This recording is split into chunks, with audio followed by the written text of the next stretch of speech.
All right, one thing that I thought might be instructive for you would be to see me talk through the prompt of the writing assignment, and after that, show you an example of a writing submission that perhaps wasn't done as well as it could have been done so that you can learn from it. So let me just start by going through some of the instructions that I have here. You're supposed to answer all the questions and ignore the due date. That was from a previous time in which I taught the course. But this citation format still holds true, right? I mean, just cite the case any way you like, but this is a good model for that. As long as someone taking the course, as a general rule, could locate what you're citing, then it should be unobjectionable from my perspective. So somebody who cited Bridges versus Hawksworth was referring to page 75, where the number 75 appears somewhere on the page of the document listed discourse. That, in my mind, would be an unobjectionable citation. So as long as I can figure it out, you're in the clear. Don't collaborate with other people, including your parents, colleagues. Present your own work. Don't consult ChatGPT and whatnot. Submit your own work from your own mind. Okay. The next thing to recognize is that what you should do in this first section is to summarize the essential argument from Roe versus Wade and Planned Parenthood versus Casey. There are two distinct arguments here, but you might recall from the lecture that they have a very similar format. And there's a way of putting them which is quite elegant. The way I put it in the lecture is that some behavior is protected by a right, and states may not completely prohibit that kind of behavior. And then there was a second premise that was kind of controversial, in which I said that abortion is protected by a constitutional right. Now, on that basis, you can, in what follows your expression of the essential argument, explicate that premise how you will. I'd like to see some kind of explanation about why the court thought that there was a constitutional right to have an abortion. And of course, that fact would differ between Roe versus Wade and Planned Parenthood versus Casey. But the essential structure of the argument remains the same between both of these cases, right? So if you have some problems formatting the argument, what I've done in section A is essentially lay out for you how I'd like to see you try to wrestle with some of the legal reasoning. What you'd like to do in this section is lay out the legal reasoning as though it were a syllogism or a deductive argument. That's another way of saying that. So what I've done here in the first paragraph of this summary for section A is just lay out to you a way I'd like to see you try to structure the argument. Here's how I've done it in the prompt. If I structure my thoughts using a syllogism, my writing will likely be more clear to the reader than if I did not represent my thoughts this way. Secondly, I'm structuring my thoughts using a syllogism. So conclusion, my writing will likely be more clear to the reader than if I had not represented my thoughts this way. Now, from there, obviously there were going to be some controversial premises that are involved in this argument. And so what you'd need to do is put a substantive paragraph following this deductive argument you've expressed. And here will be the material that explains why the court thought there were such arguments, right? So in the case of Roe versus Wade, for example, the court thought that there was a constitutional right to abortion because of privacy rights, which emanated from penumbras of various provisions from the Bill of Rights itself. You need to walk me through the reasoning there. You need to tell me about the various amendments and why they were thought to generate a constitutional right of privacy. And then you need to tell me the story about how those rights are putatively extending to abortion. And to do that, I think there's a very helpful paragraph in Griswold versus Connecticut that basically lays out that argument in its most basic form. So you might, if you get stuck trying to explain why the court thought, the second premise from the argument was correct in Roe versus Wade, you might look back to Griswold versus Connecticut and tell me about one paragraph at which they explain privacy rights and how they are thought to be derived from the Constitution. So just an idea. And then, of course, when you explain to me why Planned Parenthood versus Casey took there to be a constitutional right to an abortion, you'll consult their discussion of the 14th Amendment due process clause, and perhaps also look at even some of their remarks about stare decisis. Okay, so now in section B, what you'll do is give me just two very simple examples of equivocation. Equivocation, of course, is this logical fallacy. One pitfall into which students often fall is that they describe equivocation as something that's done intentionally. Now, if you just Google equivocation, you'll find definitions of this term that do make reference to something that's done intentionally. Sometimes politicians, in one sense of the word, will equivocate, which means that they'll speak in a purposely ambiguous way to mislead people and to avoid taking hard stances on matters which they'd like to remain a little bit wishy-washy on, right? But I'm talking about something different in this course. I'm talking about just an informal logical fallacy, which may or may not be done intentionally. You can do it completely innocently and still be guilty of equivocation. And so that's an important distinction to make to begin with. But then I'd like for you to give me some examples. Now, the one I was using in this course was something about organic. Remember that dirt is organic, and so are certain kinds of produce. Organic there is used in two different senses. Maybe you could think of your own examples. There are some pretty standard examples to which students appeal. I wouldn't use anything about rights. I wouldn't appeal to anything about feathers because they're just a little bit overdone. But try to think of your own example of an equivocation and then provide me with two of those. Now, the second part of section B is to review what Anita Allen herself says about privacy and how it could be used equivocally. For this, you'll consult the first Anita Allen piece. Remember that there are two Anita Allen articles that we've talked about in this course, and this part of the prompt is concerned with just the first article. So look through that article again, see if you can find her treatment of Ruth Gavison's discussion of privacy, and tell me why privacy is putatively being used equivocally in cases like Griswold versus Connecticut, Eisenstadt versus Baird, and Griswold and Roe versus Wade especially. As just a hint, it deals with these distinctions that might be made about informational, physical, and of course, decisional privacy. And moreover, what we're supposed to think is that decisional privacy really isn't like these other two senses of privacy because it can't be explicated by appealing to restricted access. So think about all these things as you complete the answer to section B. Now, here's a difficult question.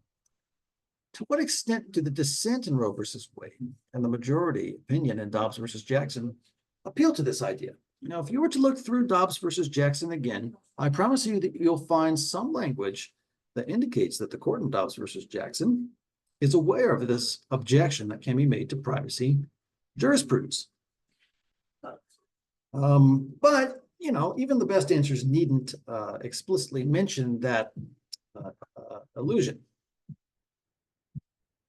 To me, it seems like Dobbs versus Jackson is mainly concerned with the idea that if one is interested in grounding abortion rights in substantive due process, one incurs the burden of showing how that behavior, the behavior protected by a substantive due process, is rooted in the nation's history and tradition and implicit in the concept of ordered liberty. That's the main thrust of the argument. The main argument deals with that. Doesn't explicitly depend on the idea, in my opinion. But I'd like for you to be a little bit more suspicious when you look at the dissent of Roe versus Wade. The dissent, recall, is the material that follows the main opinion. In the case of Roe versus Wade, it's issued by Justice Rehnquist. And Rehnquist, to me, looks a little bit more sympathetic to the idea that, that the majority opinion appeals to equivocal reasoning. But I'd like for you to provide me with some concrete examples and quotations about why it's clear that he thought this. So see if you can find that kind of language in the dissent from Roe versus Wade. Now, lastly, I have you write your personal opinion about these things. Maybe you've heard me talking about the idea that the reasoning is equivocal, and something's been building up inside of you and you want to push it back. This is your chance to do so. I'm excited to read that opinion. But there are many different ways you can go with this. I kind of have these chronicled in the text of the instructions themselves, but here are kind of some of the things that you could say. You could say that Roe versus Wade was rightly decided because, oh wait, you wouldn't want to say that. These are examples of simplistic kind of platitudinous things that you shouldn't say. When expressing your personal opinion, I'm sorry, you shouldn't just rely on these platitudes and very simple expressions about your personal opinions about the matter. You shouldn't repeat, for instance, that a woman has a right to choose what to do with her body, she can do as she pleases. These are things that even the common people say. I want you to provide me with a very substantive reason about why, even in the face of the charge of equivocal reasoning, Roe versus Wade might be salvaged in some way. You might say things like, well, it seems like this reasoning is equivocal, but actually there are, decisional senses of privacy implicated by the Constitution, and they're elsewhere. They're not in these amendments, but I read the Constitution and I found some other contexts in which they're active. Things like that. It's a little bit more of a substantive intellectual objection to the reasoning and a reconstruction of it. And it's a thoughtful response to the charge of equivocation, right? Likewise, I wouldn't want to see a platitudinous expression of a pro-life objection that presupposes some moral standard or something like that. It just repeats what the content of that moral standard is. We need some kind of logical objection to the reasoning of Roe versus Wade. You can express whatever opinion you like. You'll not be evaluated on the position you defend. You'll just be evaluated on how you defend the position. And so I have here included some nice examples of ways you might express reservations about the reasoning of Roe versus Wade, or if you're sympathetic to the reasoning overall, ways in which you might push back against some of the criticisms that I outlined in the previous lecture. There are lots of ways to do this section well. So this is basically a fun part of the writing assignment in which you get to kind of insert your own opinion and your own evaluation into the writing assignment. I'm excited to read that too, because it's the most fun part to see what the students think. Okay, so now that I've done that, now that I've explained to you basically what I'm looking for, maybe I'll show you an example of a submission that I didn't think was quite on the right track.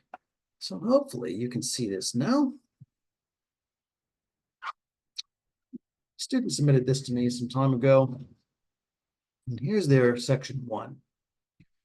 Roe versus Wade remains a controversial court ruling, maintains its hindrance for peaceful debate among religious and feminist groups.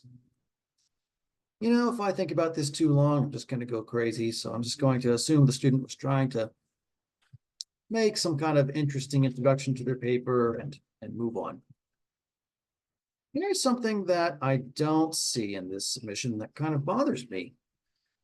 I want to see the student try to wrestle with the essential reasoning of the argument, and I want to see that they understand it.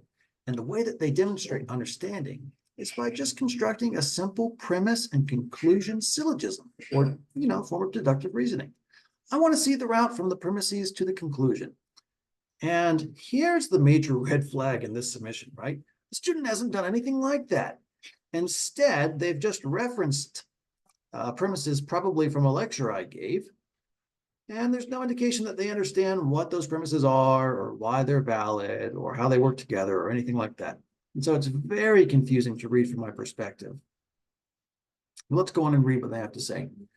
The court ruled in favor of the premise 1 due to the nature of Griswold versus Connecticut, which implies the ideas of a right to privacy derived from implicit denotations from amendments in the Bill of Rights. In this particular case, the court thought there was an implied right to privacy in the 14th Amendment, which inhibits the government from stripping citizens from life, liberty, or property. Okay, I see what they're saying. They're trying to explain the court's reasoning from Planned Parenthood versus Casey, although it is just a bit surprising because if you read the prompt, it does ask you to explain Roe versus Wade and then Planned Parenthood versus Casey. So I would have expected that I would have found some explanation of Roe versus Wade before that of Planned Parenthood versus Casey, but that's immaterial, isn't it? It's not something really to quibble about, because I can see through all that as long as they have information about Roe versus Wade somewhere in here. Let's go on. The court understood that, as stated in premise 2, abortion is a highly personal matter as it involves a woman's involvement in the termination of her pregnancy, encompassing matters related to religion, self-family, etc. Additionally, the right to privacy was argued to be deeply engraved within the history and tradition of the nation and its past and present values. Now, that's suspicious to me because the court never once mentions this. It is true that if you look at Griswold versus Connecticut, you'll find some mention of the fact that rights of privacy are rooted in the nation's history and tradition, and one justice in a concurring opinion opines that that should be a dispositive test about whether the right of privacy is constitutional or not. But it seems to me that the courts that we studied never say anything like this with respect to abortion. The Bill of Rights protects informational and physical property relating to oneself. They probably meant privacy instead of property, which is irrelevant to this section. The Constitution implies decisional privacy. Okay, this is something about Roe versus Wade.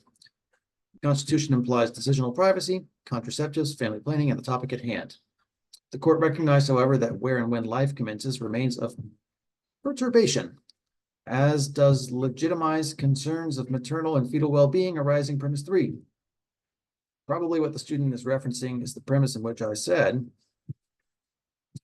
if some behavior is protected by a constitutional right, then in order to demonstrate that they have the ability to curb full exercise of that right, the state must, in order to completely prohibit that behavior, exhibit some compelling state interest they have in doing so. And so it was held in Roe versus Wade that women have these rights to abortion, but states also have these rights to preserve and protect unborn life, and these rights are in somewhat of a conflict. So there's a weighing involved. And the way that the court in Roe versus Wade decided to tip the scale was just to say that until the end of the second trimester, full abortion bans were impermissible. At the second trimester, they were permissible to preserve the life and health of the mother, but in the first trimester, a state could make no ban for abortion, right? So I think that's what the student is sort of referencing here, but it's difficult to tell. Wouldn't it be better if they just laid out the premises of the argument and then had a substantive paragraph following those premises in which they explicated and told us what those premises meant and how the courts in Roe versus Wade and Griswold, Planned Parenthood versus Casey took those premises to be true? That would make it so much easier to read. I wouldn't have to figure out what the student's trying to do, right? Moving on, the state is not further impelled as potential concerns or issues were not enough to override a woman and her right to autonomy and privacy. Okay, but recall that Roe versus Wade and Planned Parenthood versus Casey each drew those lines at different spots. In Roe versus Wade, it seemed like the point of viability coincided with the end of the second trimester, whereas the point of viability had moved given innovations of medical technology by the time Planned Parenthood versus Casey came around. And at that point, Planned Parenthood versus Casey just said that the state's interests in protecting prenatal life attach at the point of viability, regardless of whether that occurs at the end of the second trimester or not. So it's interesting to try to reconstruct what the student has taken from my lecture, but they haven't really illustrated a great understanding of the material yet, right? Accordingly, the court ruled that the Constitution does not allow for abortion prohibition, at least not always, justified through freedoms and rights granted to individuals through the Constitution in ideas emanating from implied penumbras in the Bill of Rights. I feel bad for this student because it seems like they've missed something substantial in what I've said. The quick and dirty is just that the court thought that there was a right to an abortion because of a right of privacy. In Roe versus Wade, they thought this. And in Planned Parenthood versus Casey, they thought there was a right to an abortion derived from the Constitution because it was a form of liberty protected by the 14th Amendment. If I just saw the students say something like that, they would really be on the right track and I'd be less frustrated with the submission. But I just can't get the sense that the student understood anything from this. I see very little evidence of understanding, which is somewhat dispiriting to me as the instructor. Let's move on to section B. Equivocation, ambiguity, vagueness. Anita Allen argues about the materialization of these concepts in Roe versus Wade.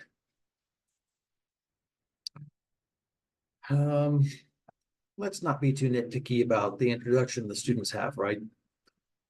Carpenter versus United States toyed with the idea of how the Fourth Amendment was extended to modern technology, specifically cell phone location. Faults lie in the Bill of Rights as it isn't prepared for technological advances and how to best regulate them.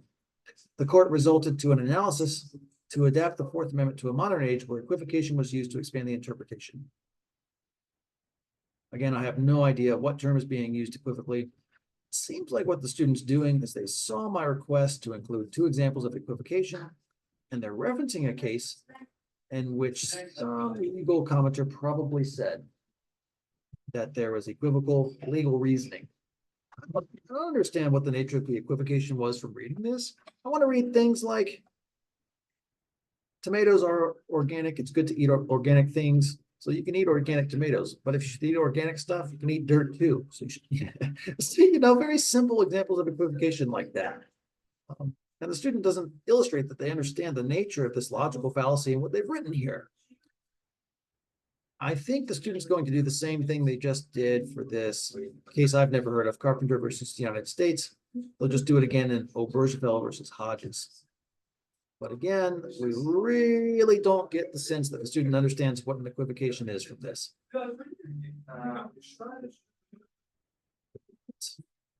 Now let's see if they understand Anita Allen's piece on privacy. Anita Allen's piece on constitutional law and privacy examines the involved and intricate relationship between privacy laws, protections, and the Constitution.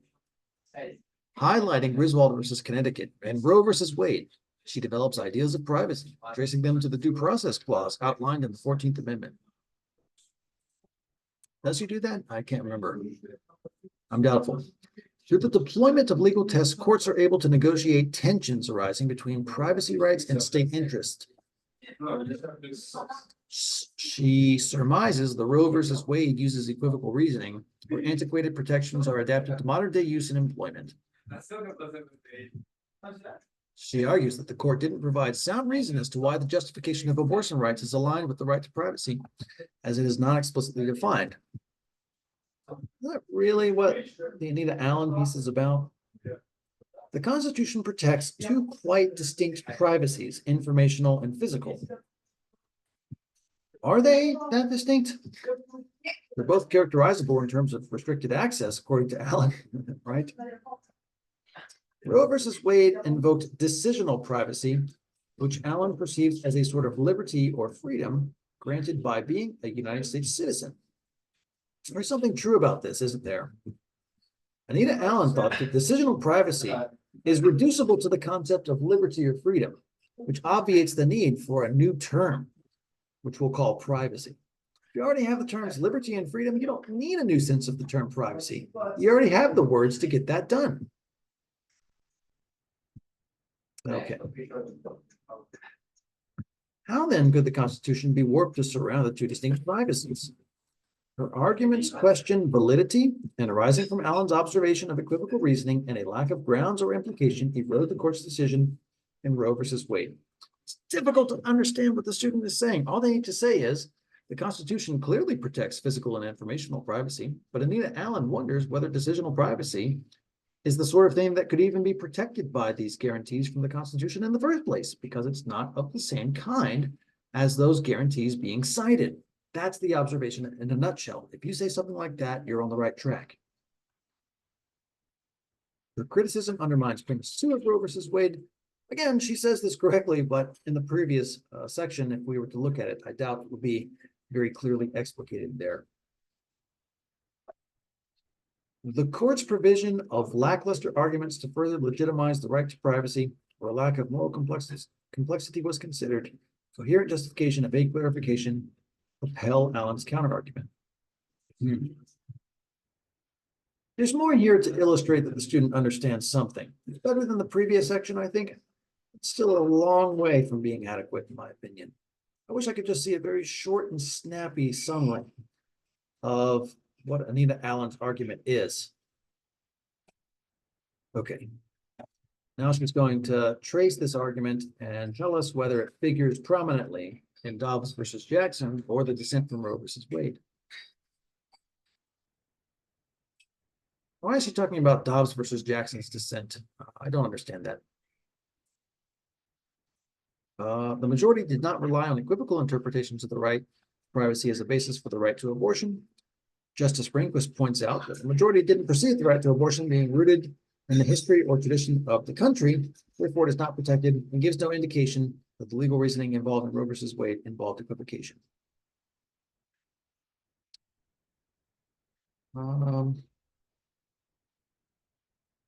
So it's very unclear whether they're telling me about Dobbs versus Jackson or the dissent from Roe versus Wade. I think they're trying to tell me Justice Rehnquist was not a justice in the court that decided Dobbs versus Jackson. So sentence strikes me as anachronistic.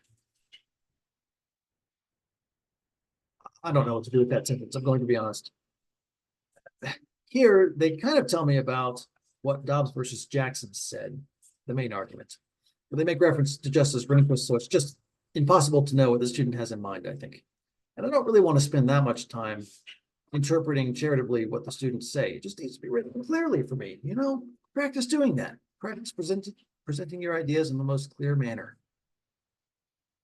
In Dobbs versus Jackson, the majority also did not rely on equivocation. But it seems like in the dissent of Roe versus Wade, Rehnquist did rely on the idea that the majority's reasoning was equivocal. So that seems like an inappropriate contrast. But in Dobbs versus Jackson, at least, we can say it is true that the reasoning did not rely on the idea that Roe versus Wade was reasoning equivocally. We can say that as much. We can say that at least. The majority doesn't explicitly recognize the legal reasoning and its use of equivocal reasoning. Instead, calls into question the framework outlined by Roe, surmising that the 14th Amendment protects aspects of personal and private liberties to remain untouched by the government.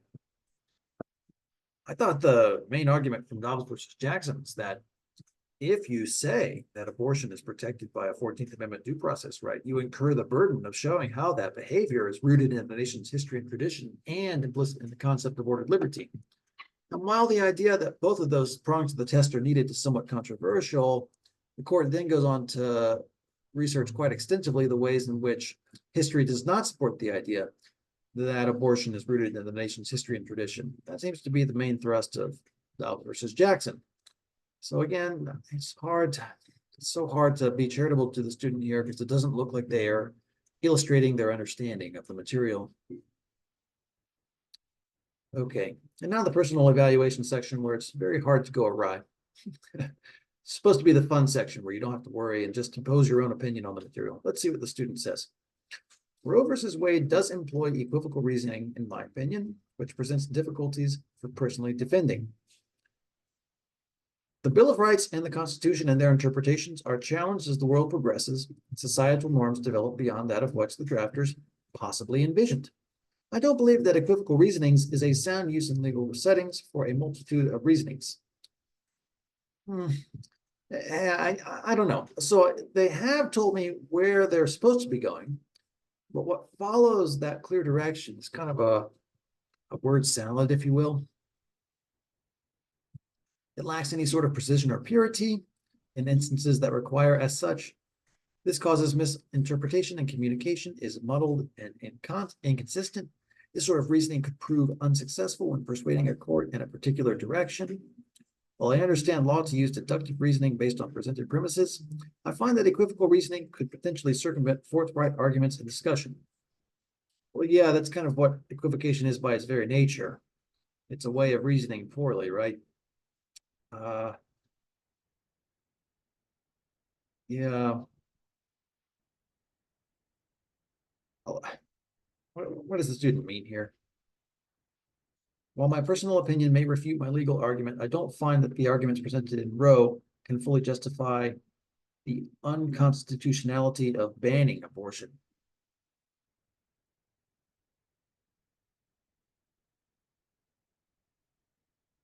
Okay, so Roe versus Wade inappropriately. Yeah, Roe versus Wade inappropriately bars states from prohibiting abortion would be another way of saying that. It's tough because there are a lot of prohibitions going on here. It's a double prohibition. I recognize concerns of both opinions and the majorities regarding pro-life and pro-choice, yet the forthright ambiguity, moral and ethical complexities, and the paralyzing reliance on the 14th Amendment, which Roe versus Wade doesn't do, don't convince me on the constitutionality of Roe. So I think a better way of saying this is to say Roe versus Wade uses equivocal reasoning. This is clear from the fact that it's talking about decisional privacy instead of informational and physical privacy. And because of that, there doesn't seem to be a very quick patch to fix this kind of mistake. And so what would be a better idea for securing abortion rights would be to appeal to one of the other forms of argument that we studied in this course, perhaps that of fundamental due process, maybe one of equal protection, but any of those ways might better propel the idea that abortion is constitutional, but this right of privacy stuff just doesn't cut it. Something like that would be totally adequate if you were in support of the idea that abortion ought to be constitutionally protected, not just protected at a state or kind of federal statutory level. Any of those opinions would be fine. So anyway, having gone through this piece, I hope you've gotten the sense of the stuff that I'm not looking for in this assignment. And I'm sorry if this is kind of negative, but I think it will help you steer clear of some of the common pitfalls that students make on this assignment. And I've said enough to show you just how to do this assignment well, I think, without completely giving away everything that I'm looking for and leaving you with some room to do your own research, refer back to the lectures, put things in your own words, and show me how you've understood the material. So in any case, I'm excited to read your submissions because they're always interesting to me. Particularly, I like to see your opinions on section D. It's the most fun part of the assignment for me. And so I do hope that if you'd like to do well in the assignment, you'll consider sending me a draft so that I can help you improve, maybe give you some comments. But in any case, I hope you enjoy the second writing assignment to the extent that one can enjoy college assignments at all. So thanks for your time and attention, and I'll see you in the next lecture.